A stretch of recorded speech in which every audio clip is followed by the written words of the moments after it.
Hello children, Smita ma'am here. I'm just giving explanation of Macbeth, Act 3, Scene 2. Okay, so already I have explained in my previous video. Today I'm going to start from here line number 15. So you just take out your book and read when I'm reading the text, okay, so that you can better understand. So let us see. We have scorched the snake, not killed it. She will close and be herself, whilst our poor Malice remains in danger of her former tooth. Okay, तो यहाँ तक लेते हैं इसको. तो what Macbeth says that we have crushed the snake, we have slashed the snake, but not killed it. Okay, the snake will recover and become her original self. The snake will recover its wound and then it will be as dangerous as it was before. Literal meaning अगर देखते हैं तो क्या बोलेंगे कि भाई अगर तुमने सांप को मारा है और पूरी तरीके से नहीं मारा तो क्या एक्सपेक्ट करते हो सांप से. सांप से तो यही एक्सपेक्ट करते हो जैसे ही उसका वुंड हील होगा वो तुरंत तुमको काटेगा, छोड़ेगा तो नहीं. तो दैट ही वांट्स टू से. बट अभी यहाँ पे स्नेक है कौन, क्या, वो आगे जब पढ़ेंगे तब वो क्लियर होगा. ठीक है.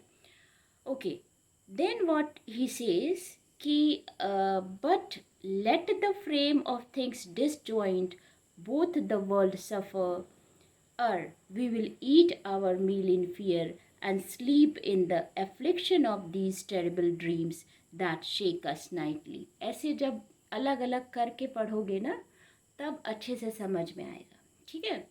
तो नेक्स्ट क्या वो बोलता है, एक्चुअली वो बोलना चाह रहा है कि मतलब डंकन को तो मार दिया है तो ये जस्ट एक हमने स्नेक को वुंड दिया है.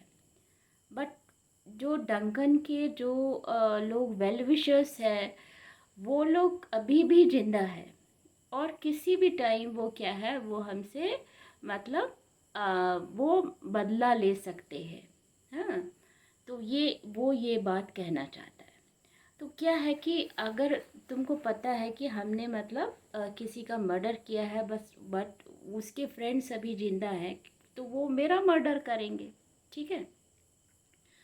तो तुमको तो अगर तुम इस कंडीशन में हो तो तुमको नींद नहीं आएगी, तुम खाना भी खाओगे तो डर डर के खाओगे. तो वही मैकबेथ का सिचुएशन है. तो मैकबेथ बोलता है कि let the frame of things disjoint both the world suffer. मतलब इतनी बड़ी बात बोल रहा है कि I don't want to eat my meal in fear, I don't want to sleep like I am not able to sleep. ठीक है. मैं नहीं चाहता, मैं चाहता हूँ कि मैं पीसफुली रहूँ, पीसफुली अपना खाना खाऊं, पीसफुली अपना मतलब नींद पूरी करूँ. और जबकि मैं मतलब सो भी नहीं सकता, रेस्टलेस नाइट है, तरह तरह के ख्याल आते हैं.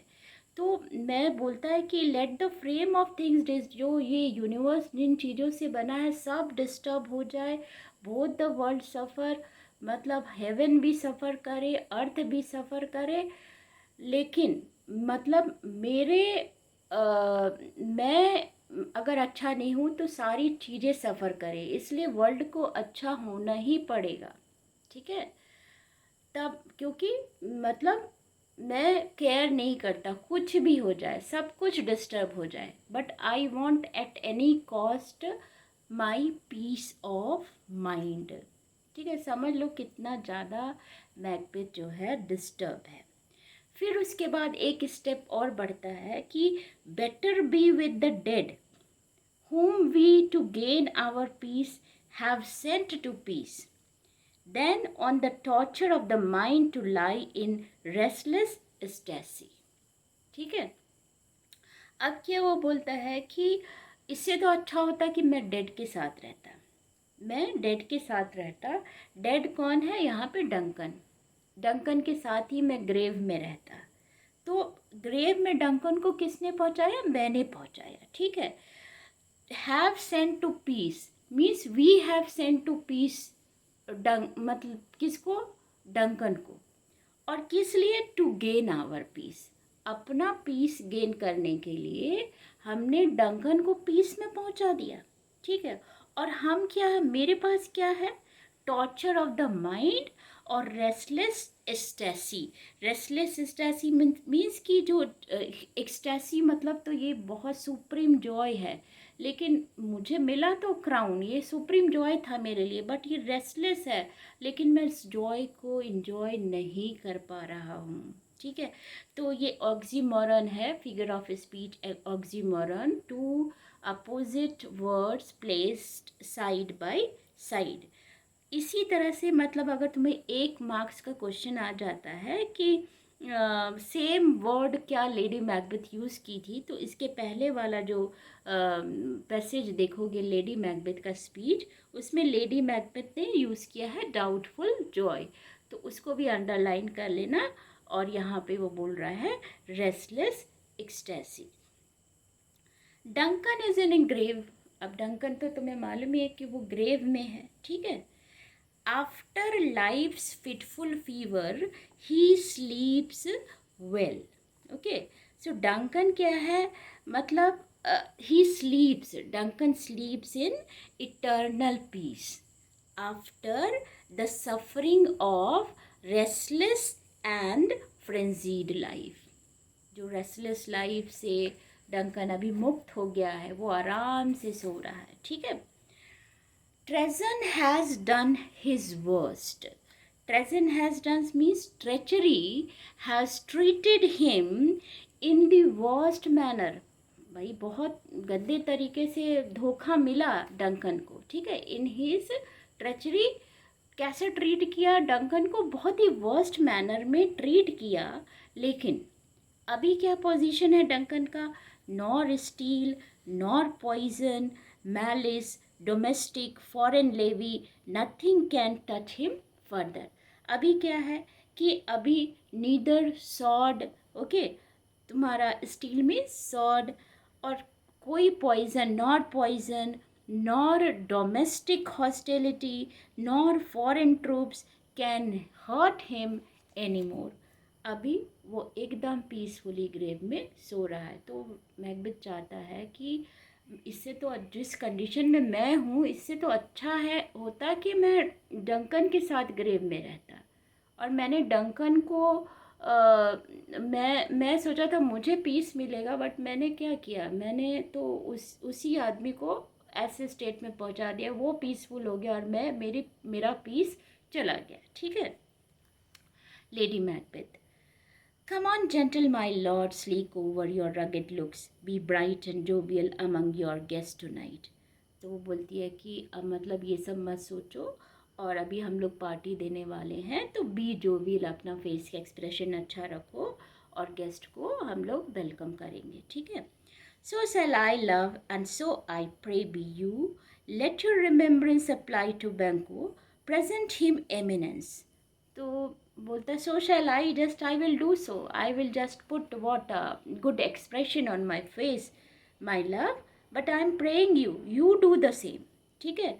And then he says that let your remembrance apply to Banquo, मतलब give your attention, the most attention to Banquo, feel him that he is very very important. Why, क्यों बोल रहा है? क्योंकि बैंको ही सारी बात जानता है, विच इज़ के साथ जब इन लोग का इनकाउंटर हुआ था तो बैंको ही साथ में था, और ये भी बात है कि बैंको के बच्चे किंग बनेंगे, ठीक है।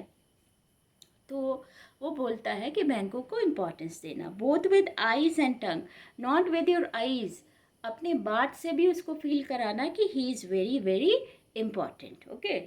Unsafe the while that we must have our honors in these flattering streams and make our faces bizarre to our heart, discussing what they are, ठीक है, disguising what they are. Unsafe the while means जब तक कि हम लोग unsafe हैं, मतलब हमारा पोजीशन सेफ नहीं है, हमारा क्राउन सेफ नहीं है, तो हमें इस तरह के फ्लैटरिंग वर्ड्स को यूज़ करना होगा। और हमारा जो फेस है उसको हमको क्या है, मास्क लगाना पड़ेगा, हमारा रियल इंटेंशन जो हार्ट का है उसको छुपाने के लिए, ठीक है। तो ये बोलता है कि क्योंकि किसी को पता ना चले कि हमारा रियल इंटेंशन क्या है, हमारे हार्ट में क्या है, उसको हमको छुपाना पड़ेगा। अपना फेस में क्या लाना पड़ेगा कि हम बहुत खुश हैं, और हमको लोगों को फ्लैटर करना पड़ेगा, स्पेशली बैंकों को। You must leave this. So Lady Macbeth says that you stop thinking all these things. Then Macbeth says that, "Oh, full of scorpions in my mind, dear wife, thou knowest that Banquo and his fleets live." So Macbeth बोलता है कि my mind is full of scorpions. Scorpions means, scorpion का क्या है, वो मतलब डंक मारते रहता है ना, मतलब स्कॉर्पियन। तो वही बोलता है कि मेरा जो माइंड है full of fear and suspicion, ठीक है। तो मैं आराम से नहीं रह पा रहा हूँ। और क्यों आराम से नहीं रह पा रहा हूँ, सो बोलता है कि you know that Banquo and his son Fleance are still alive. तुमको पता है ना कि बैंको और उनका सन अभी जिंदा है। तो मेरे लिए तो खतरा ही है, क्योंकि विचेस, अकॉर्डिंग टू विचेस क्या है, बैंको के सन जो है राजा बनेंगे, तो जब तक वो जिंदा है बैंको और उनके सन, तो मेरे लिए तो खतरा ही है, ठीक है। But you see that lady Macbeth अभी जो बिहेव कर रही है, बहुत ही, जब पहले वो बिहेव की थी वो बहुत ही डिफरेंट था, लेकिन अभी वो बहुत दूसरे तरीके से बिहेव कर रही है। अभी बहुत समझा रही है मैकबेथ को, ठीक है। तो अभी क्या बोलती है, but in them nature's copy not eterne. तो बोलती है कि but nature has not made them immortal. ऐसा तो नहीं है कि वो हमेशा जिंदा रहेंगे, वो लोग तो भी एक दिन मरेंगे, they must die one day. Macbeth लेकिन खुश हो जाता है इस बात से, मैकबेथ खुश हो जाता है, उसको लगता है कि लेडी मैकबेथ उसको हिंट कर रही है कि वो लोग, ऐसा नहीं है कि वो लोग हमेशा जिंदा रहेंगे, तो वो लोग को मार भी सकते हो। बट ऐसा नहीं था, लेडी मैकबेथ का इंटेंशन ऐसा नहीं था। बट मैकबेथ का अभी दिमाग वैसा चल रहा है, इसलिए उसको लगता है कि ये ऐसा ही उसको कुछ क्लू दे रही है, ठीक है।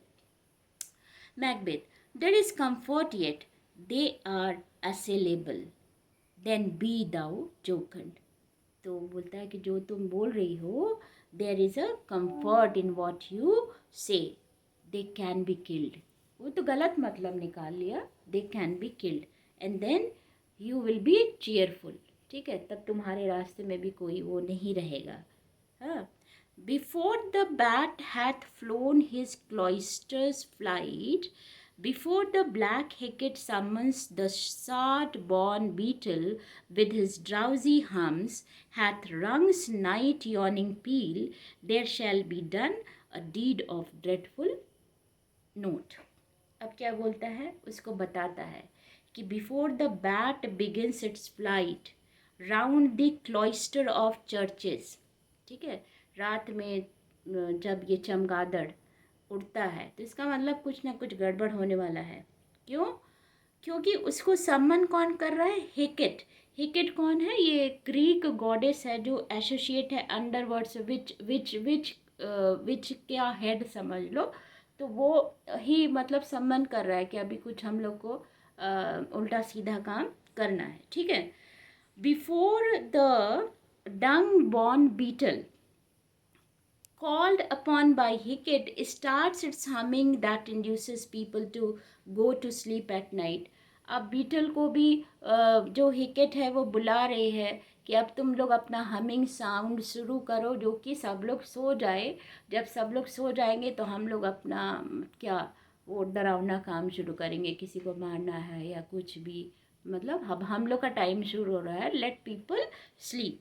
तो हिकेट किसको किसको बुला रही है, मतलब अभी बैट ऊपर आ गया, उड़ने लगा, इसका मतलब अब टाइम हो गया विचेस लोग के आने का, उनका काम करने का टाइम हो गया, ठीक है। तो बीटल को वो बुलाती है कि अभी हमिंग साउंड बजाओ और सबको सुला दो। और ये होने के पहले ही the act of terrible notoriety will be performed, मतलब एक बैड डीड परफॉर्म हो जाएगा इसके पहले ही। मतलब हम बैट का बीटल का इसके पहले ही एक बैड डीड को बैड डीड क्या मतलब डन हो जाएगा, ठीक है। अब लेडी मैकबेथ बोलती है what is to be done, लेकिन देखो लेडी मैकबेथ को तो समझ में नहीं आ रहा है कि ये क्या बोल रहे हैं मैकबेथ, क्या बैड डीड। वो पूछता है, तो तुम्हारा क्वेश्चन हो सकता है कि लेडी मैकबेथ को पता है कि नहीं पता है, लेकिन यहाँ पे जैसा लिखा है Lady Macbeth is not aware of that what Macbeth is about to do, ठीक है, उसको ज़रा भी पता नहीं है, इसीलिए वो बोल रही है what is to be done. Then Macbeth समझ जाता है कि ये समझ नहीं पाई मेरी बात। Be innocent of the knowledge dearest chuck till thou applaud the deed, बोलता है कि keep yourself away from the knowledge, तुम्हें जानने का ज़रूरत नहीं है till the deed is done, और आई एम श्योर कि you will applaud the deed, जो भी होने वाला है तुम उसको एडमायर करोगे। Come seeling night scarf up the tender eye of pitiful day, and with thy bloody and invisible hand cancel and tear to pieces that great bond which keeps me pale। Okay, तो यहाँ तक लेते हैं। अब वो बोलता है कि कम, किसको बुला रहा है, सीलिंग नाइट। सीलिंग नाइट मतलब कि ब्लाइंडिंग नाइट, ठीक है, तुम आओ और tender I of pitiful day, day क्या है बहुत कंपैशनेट होता है, तो उसके डे का आई को तुम क्लोज कर दो, ठीक है। And with thy bloody and invisible hand, उस ये पर्सोनिफिकेशन है, नाइट को बोलता है आओ और अपने इनविजिबल हैंड से, जिसको कोई देख ना सके, ब्लडी हैंड से, देखो सारे काम तो जो भी गलत काम होते हैं वो सब रात में ही होते हैं, तो आओ और अपने इनविजिबल हैंड से, अपने ब्लडी हैंड से कैंसिल करो। क्या कैंसिल करो, टीयर टू पीसेस, पीसेस में सब फाड़ डालो, क्या चीज़, ग्रेट बॉन्ड को। क्या ग्रेट बॉन्ड है, लाइफ, मतलब जो lease of life given by nature to Banquo and his son, जो नेचर ने बैंको एंड उनके सन को एक स्पैन ऑफ लाइफ इस अर्थ में जीने के लिए कॉन्ट्रैक्ट दिया है, उसको क्या करो, उसको फाड़ दो उस कॉन्ट्रैक्ट को, ठीक है, और उसको कैंसिल करो। विच कीप मी पेल, क्योंकि उनका लाइफ जो है, जब तक वो जिंदा रहेंगे मैं हमेशा कांस्टेंट फियर में रहूँगा। Light thickens and the crow make wings to the rooky would.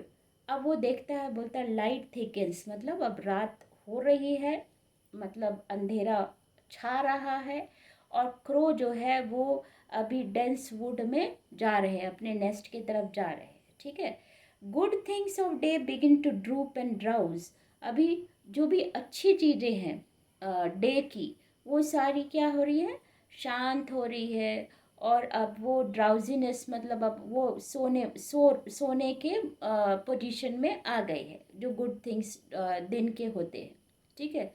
While night's black agents to their preys do rouse, अब जो नाइट एजेंट्स हैं मतलब रात में जो लोग उल्टा सीधा काम करते हैं वो लोग जागे हुए हैं, ठीक है, अपना मतलब शिकार को एकदम देख रहे कि बस अब मेरा शिकार करने का टाइम आ गया है। दाउ मार्वलस एट माई वर्ड्स, तो अब लेडी मैकबेथ उसको देखती है, ये सब क्या बात कर रहा है, तो बोलता है तुम आश्चर्य कर रहे हो मेरे बात पे, लेडी मैकबेथ को बोलता है, but hold thee still, but थोड़ा सब्र रखो। Things bad begun make strong themselves by ill, तो क्या बोलता है, जो भी चीज़ें जो मतलब things begun with a bad deed can be secure by doing worse deed, अगर कोई चीज़ बुरी हो गई है और इसको हमको सिक्योर करना है तो हमको और बुरा काम करना पड़ेगा। देखो बहुत अच्छा सीख है, मतलब एक बार अगर आप झूठ बोल दिए तो वो तो बुरा काम हो गया, ठीक है। अब उसके बाद तो हमको उसको बचाना है, क्योंकि हमारा रेपुटेशन ख़राब हो जाएगा अगर हम बोलेंगे कि हम झूठ बोल दिए थे। तो मेरा रेपुटेशन ख़राब हो जाएगा, होगा कि नहीं? तो हम क्या करेंगे, दूसरा झूठ बोलेंगे, फिर उसके बाद उसको छुपाने के लिए दूसरा झूठ बोलेंगे। ये तो मैं बहुत छोटी सी बात कह रही हूँ, लेकिन मर्डर ऑर्डर का बात क्यों जैसे सीरियल किलर हो जाते हैं, क्योंकि एक बार तो गलती कर देते हैं लेकिन फिर उसको छुपाने के लिए दूसरा गलती करते, दूसरा गलती करते। तो वही बोल रहा है, things bad given make strong themselves by the ill. So prithee, go with me. तो I am praying you to come with me. So here we have done what? Scene 3, Act 3 completed, and the next video I will start scene 3. Sorry, scene what scene was? No, we have completed scene 2, ठीक है? So next में we will start scene 3, Act 3. So, okay, farewell, tata, bye bye.